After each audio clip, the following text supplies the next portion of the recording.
sampai saat ini penularan intrauterin itu nggak ada. Ada ya. Nggak ada yang janin itu tertular dari dalam rahim ibunya, itu nggak ada ya, Masya Allah. Itu alhamdulillahnya seperti itu. Memang saat ini kan yang namanya tempat-tempat pelayanan kesehatan itu riskan.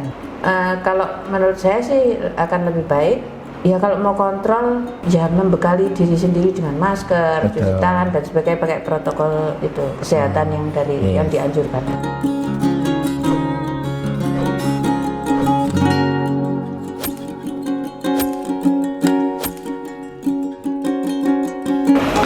Baik, bismillahirrahmanirrahim. Assalamualaikum warahmatullahi wabarakatuh. Alhamdulillahirrahmanirrahim. Kita kembali lagi di channel YouTube-nya Rumah Sakit Nur Hidayah RSNH TV. Yang hari ini insya Allah kita masih dalam konten sama seperti yang kemarin, yaitu adalah Tanya Dokter. Nah, hari ini kita kedatangan tamu yang luar biasa, istimewa banget buat Rumah Sakit Nur Hidayah. Akhirnya kita bisa mendatangkan menangkap ya Dok ya, menangkap Dokter Mahendria. Nanti kenalan sendiri lengkapnya ya Dok, nama jenengan itu soalnya agak sulit Dok. Ya udah, nggak usah dilengkapi namanya. Oh ya sudah, berarti Dokter Mahendria, spesialis obskin atau spesialis kandungan, betul ya Dok ya? Betul. Alhamdulillah, baik, terima kasih dokter sudah mau saya tangkap, tangkap di channel YouTube-nya Rumah Sakit Nur Hidayah. Saya halo dulu Dok. Halo. Ini artis Rumah Sakit Nur Hidayah, Dokter Obskin. Baik, Dok, kita mau berbicara tentang kehamilan. Ya jelas ya Dok ya, Dokter Obskin masa ngomongin saraf kan nggak nyambung. Oh bisa. Saraf, gangguan saraf pada ibu hamil bisa. Iya, tapi itu untuk edisi berikutnya Mas. Oh iya, baik. Sekarang yang lain dulu. Ya, baik, yang sekarang kita mau membicarakan tentang yang ngetren sekarang ini. Yes, Dok. Yang ngetren saat ini kan ini lagi pandemi nih Dok. Kemudian pandemi mau nggak pandemi COVID-19 Dok. Wah iya sih cetono loh Mas. Betul ya, pandemi COVID-19 bener. Aduh, baru kali ini aku diserang sama dokter spesialis. Tapi nggak apa-apa Dok, keren banget. Ini pandemi COVID-19. Nah, mau nggak mau di luar sana itu kan sudah banyak yang hamil Dok, ya kan? Kok tahu? Ya tahu kan Dok. Coba pasti pasiennya banyak kan? Ya karena lockdown itu Mas. Iya, jadi pembatasan aktivitas itu terus. Oh iya benar. Kalau tidak diikuti dengan kesadaran bahwa ini, bukan kita bahas. Aku ngomong sebelum waktunya. Baiklah. Jadi kita mau bahas soal itu Dok. Ibu-ibu hamil atau masyarakat yang sudah hamil duluan, tapi dalam masa pandemi COVID ini, apa sih yang sebenarnya? Tapi sebelumnya gini aja deh, mereka beresiko tinggi nggak Dok? Karena kan dia harus menjaga diri dia sendiri, kemudian anak dalam kandungannya juga. Sebenarnya sama atau beda sih sebenarnya kayak orang umum gitu. Mungkin resiko terpapar COVID dibandingkan dengan kami orang awam sama ibu-ibu yang hamil. Resikonya gimana Dok? Sama atau memang ada mereka lebih beresiko? Ya oke. Saya jawab ya. Siap, Dok. Jadi gini, secara teoritis memang tidak disebutkan persentasenya berapa, apakah dia berisiko 2 kali lipat, 3 kali lipat dan sebagainya, nggak ada memang. Betul. Nggak ada. Orangnya kok aku sih romoco, tapi setahu saya insya Allah nggak ada dikatakan gitu. Bahkan dari POGI sendiri itu sampai saat ini penularan intrauterin itu nggak ada. Ada ya. Nggak ada yang janin itu tertular dari dalam rahim ibunya, itu nggak ada ya, Masya Allah. Itu alhamdulillahnya seperti itu. Kemudian yang perlu kita pahami adalah bahwa kehamilan itu membuat sistem imun kita itu berbeda. Orang kita deh, kue ramat tengok. Enggak. Yang lain aja. Maksud saya yang ibu-ibu hamil itu jadi berbeda sistem imunnya. Betul. Jadi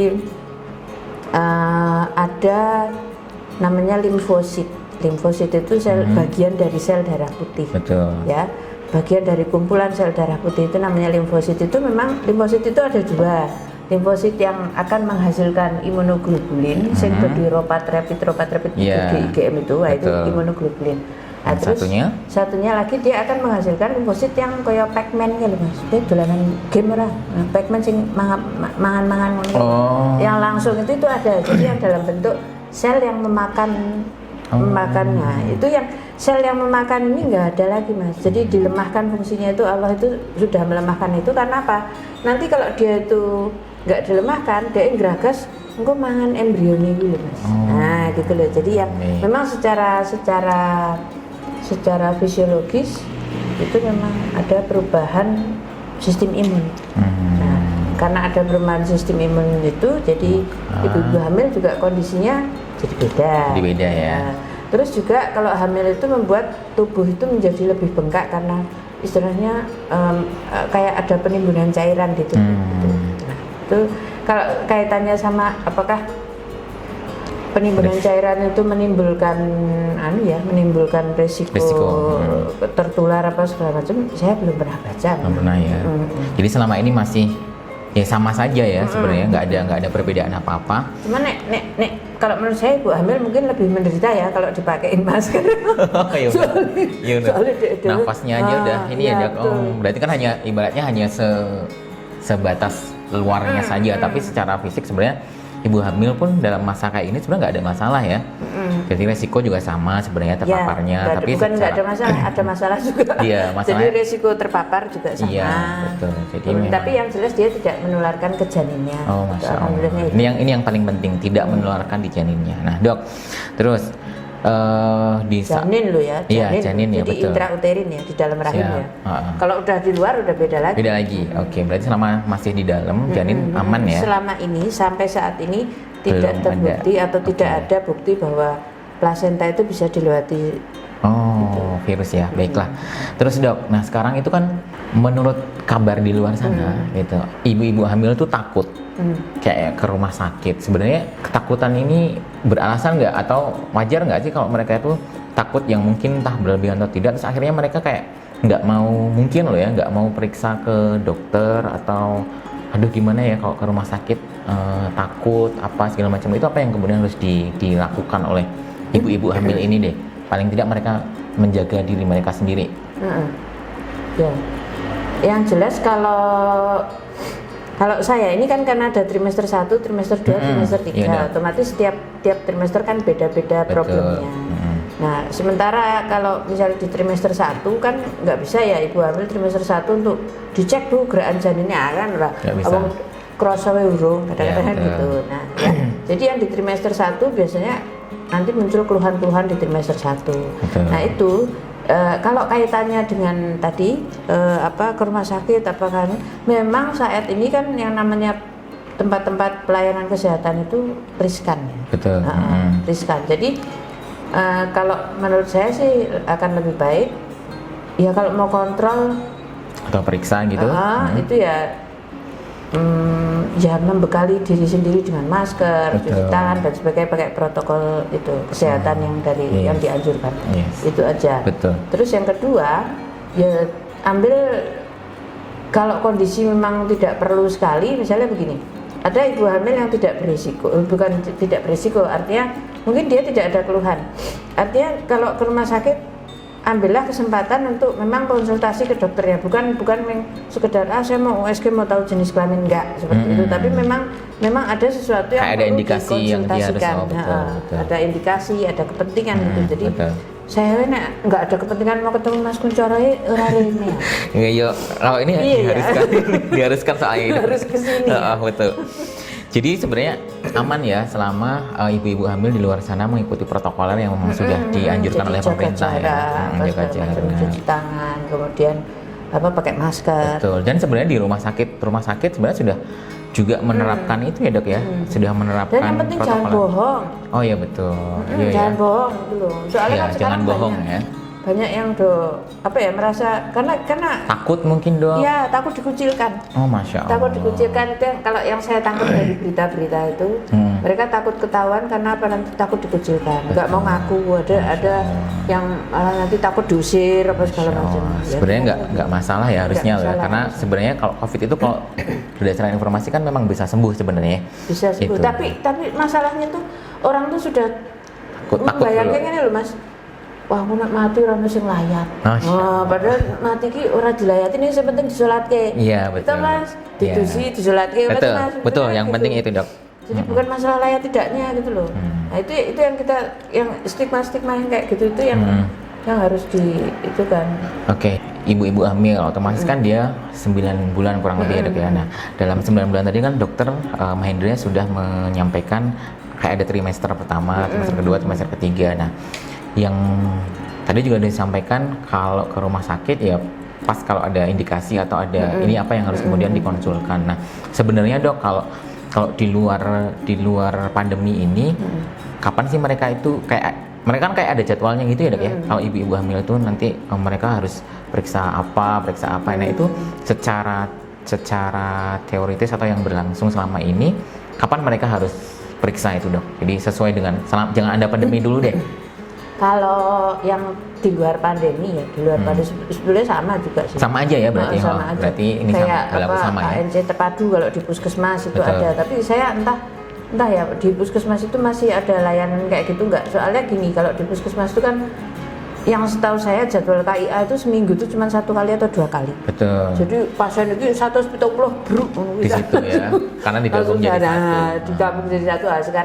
Sekarang mungkin kondisi kayak gini mungkin beda, saya kurang tahu, saya belum update kondisi puskesmas. Nah, kalau yang terjadi di rumah sakit, karena saya selama ini di rumah sakit praktek ya. Betul.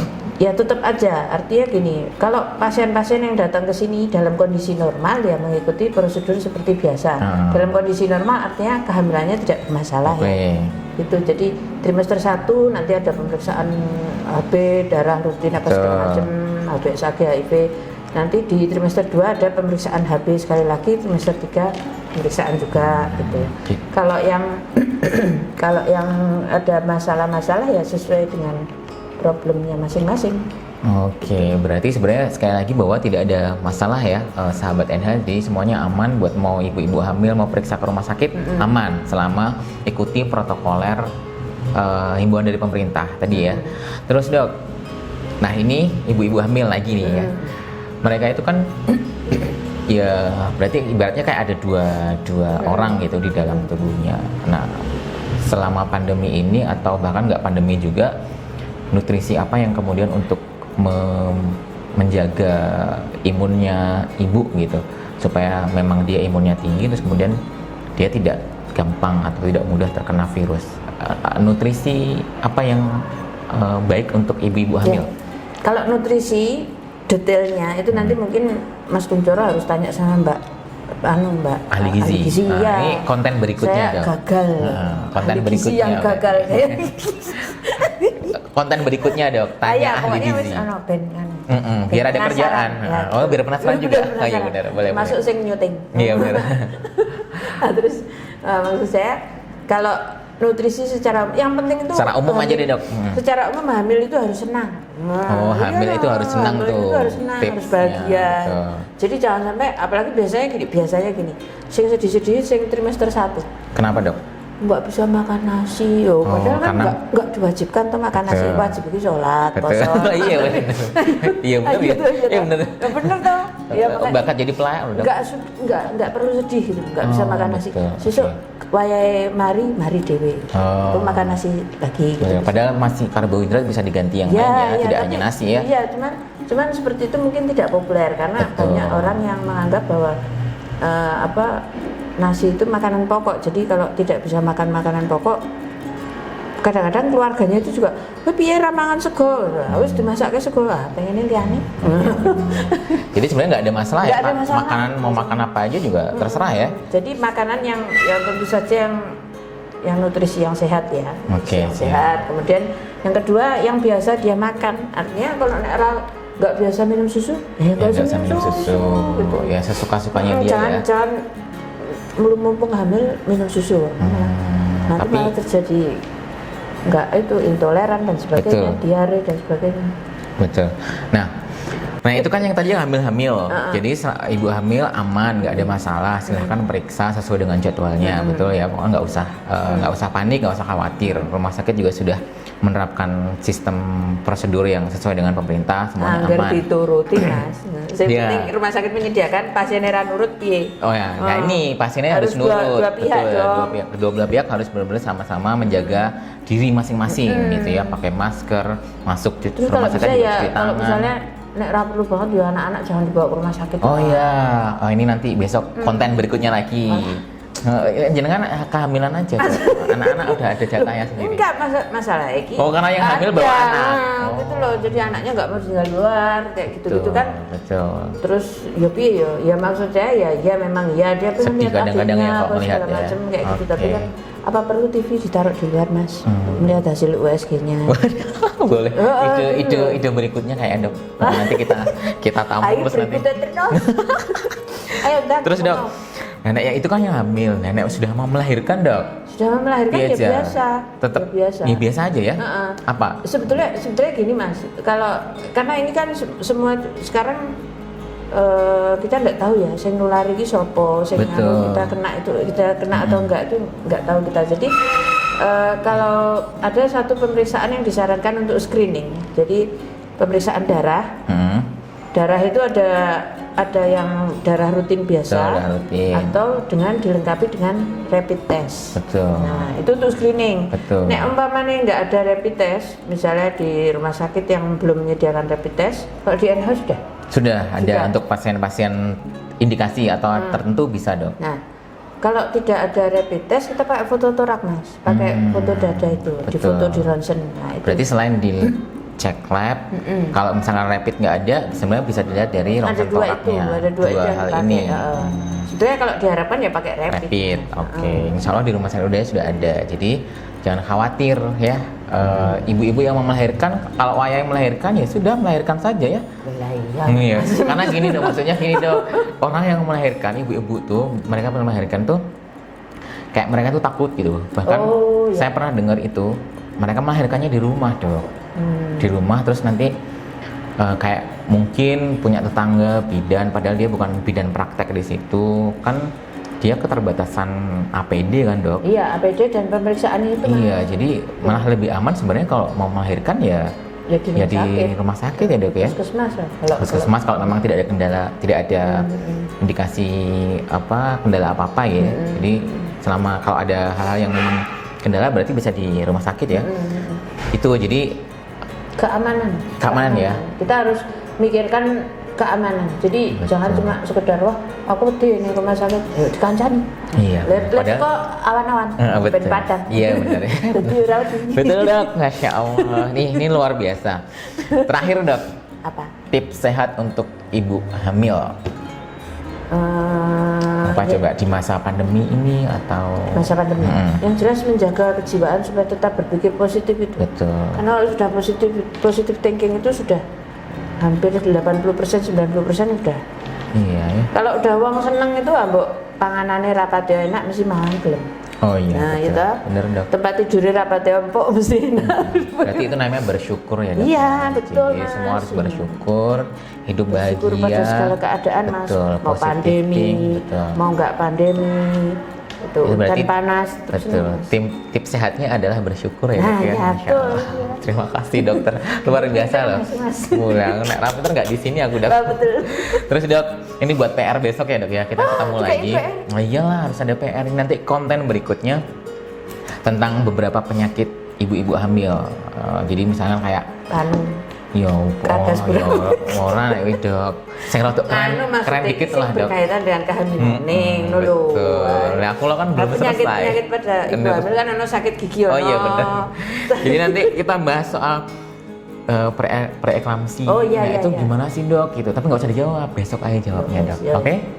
Ya Gitu ora Dok. sesuk Mas, sesuk aku rare nih. Ya janjian lagi, Dok. Oh, janjian. Besok tak WA, Baik, Dok. baik, Gampang. baik. Tenang, Dok. Oke. Selama masih ada WA, saya teror Oh iya Dokter iya. Mahendria kok. Siap di teror. Siap. Gitu ya. Baik, sahabat NH, insya Allah ini informasi yang luar biasa. Sekali lagi kalau dari rangkuman komunikasi kita tadi bahwa ibu-ibu hamil maupun melahirkan, satu, jangan takut ya. Jangan takut untuk periksa ke rumah sakit, jangan takut untuk melahirkan di rumah sakit karena memang rumah sakit sudah menerapkan prosedur sesuai dengan pemerintah. Harapannya juga pasien juga menerapkan yang sama ya, jaga jarak, pakai masker, kita cuci Ya, tangan, cuci semuanya ya. Jadi semua kedua belah pihak antara rumah sakit dan juga pasien menjaga diri masing-masing gitu ya. Itu dan tips sehatnya adalah dari Dokter Mahendria, selalu bersyukur ya, bahagia. Jadi biar kejiwaan otomatis Ya. ya normal-normal saja ya. Gitu ya, insya Allah gitu, Dok. Ya. terima kasih atas kehadirannya di Sama-sama. channel YouTube-nya Rumah Sakit Nur Hidayah. Sampai jumpa lagi. Sampai ketemu lagi ya Dok ya. Iya. Sahabat NH, jangan lupa kalau yang mau periksa ke Rumah Sakit Nur Hidayah, ketemunya Dokter Mahendria ya. Nanti setiap hari Senin, Selasa, Rabu. Senin, Selasa, Rabu. Sebetulnya hari Sabtu ada Mas. Sabtu ada ya, tapi setelah Lebaran ya Dok ya. Siap, nanti kita update lagi Ya. jadwalnya praktek Dokter Mahendria. Jadi jangan lupa teman-teman, sahabat NH semuanya subscribe, like ya. Itu Dok. Cengkling. Terus pencet tombol notifikasi atau pengingatnya gitu ya. Kemudian share juga informasi ini biar bermanfaat buat seluruh masyarakat Indonesia. Terus yang belum subscribe jangan lupa subscribe. Terus komen Dok ya, komen nanti kalau ada tanya jawab boleh Bisa. itu ya Dok ya. Terus nanti silahkan komen di YouTube channel yang di bawah ini, nanti kita akan WA-kan ke Dokter Mahendria, nanti kita balaskan ke yang bertanya. Gitu ya Dok ya? Ya. Terima kasih banyak Dokter Mahendria, sampai ketemu lagi di channel konten berikutnya. Dari kami berdua, terima kasih undur diri ya Dok ya? Masih kurang. Orang usah, kan pakai Ora tok. usah, ora Pakai ketok, ya. tok. Terima kasih, pamit dulu. Assalamualaikum warahmatullahi wabarakatuh.